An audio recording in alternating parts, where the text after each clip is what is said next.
ఇబ్బంది పడుతుంది.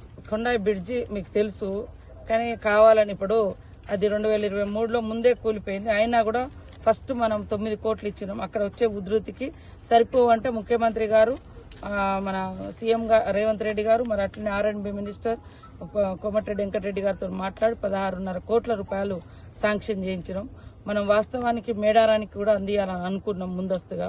అది కూడా ఏదో తాత్కాలిక రోడ్డు కూడా పోయాల్సిన అవసరం లేకుండా ఉండే, కానీ చాలా పకడ్బందీగా కట్టాలి. ఇప్పటి వరకు మనం 2-3 బ్రిడ్జీలు కడితే ఎక్కడ గత ప్రభుత్వంలో కట్టినా ఎప్పుడు కట్టినా ఆ ఇసుక కింద ఉండి కింద చక్కగా లేక ఇప్పుడు ఆ తాడువాయి మండలంలో కూడా 2 బ్రిడ్జీలు కుంగిపోయినాయి.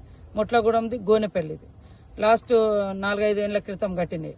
కానీ ఇప్పుడు అట్లాంటివి కూడా రావద్దు, దీన్ని భవిష్యత్తు ఎప్పటికి కూడా ఉండాలనే ఉద్దేశంతో వాళ్ళు కొంచెం లేట్ అయింది. కొద్దిగా డిజైన్ లేట్ అవ్వడం కూడా కొంత ట్రాన్స్ఫర్స్ అవ్వడంతో లేట్ అయింది. కానీ ఇప్పుడు వాళ్ళకు పడవ వేసినాము మనము. పడవ ఎలిశెట్టిపల్లెకు పడవ ఉంది, అట్లనే ఇక్కడ కూడా పడవ అందుబాటులోకి తీసుకొస్తాం. అయితే పైన గడ్డర్లు ఏమంటారు పెడతా ఉన్నారు, తొందరలోనే కంప్లీట్ చేస్తాం. మేము కూడా వేగవంతం చేయాలని కాంట్రాక్టర్ మీద ఒత్తిడి చేస్తున్నాం, అధికారుల మీద ఒత్తిడి చేస్తున్నాం, డబ్బులు ఇచ్చినాం, అన్ని రెడీగా అయిపోయినాయి. కొంత దానికి సంబంధించినటువంటి టెక్నాలజీ వాళ్ళు ఎక్కడో విశాఖపట్నమో ఇంకెక్కడెక్కడెక్కడో తీసుకొచ్చుకొని నిర్మాణం చేయడంతో కొద్దిగా లేట్ అయింది. సరే, ఏదేమైనా అది భవిష్యత్ తరాలకు ఉండాలి అనే ఉద్దేశంతో కొద్దిగా స్లో అయింది. అయినా మంచిగా చేసి తొందరలోనే ఓపెనింగ్ చేస్తాం. అది కూడా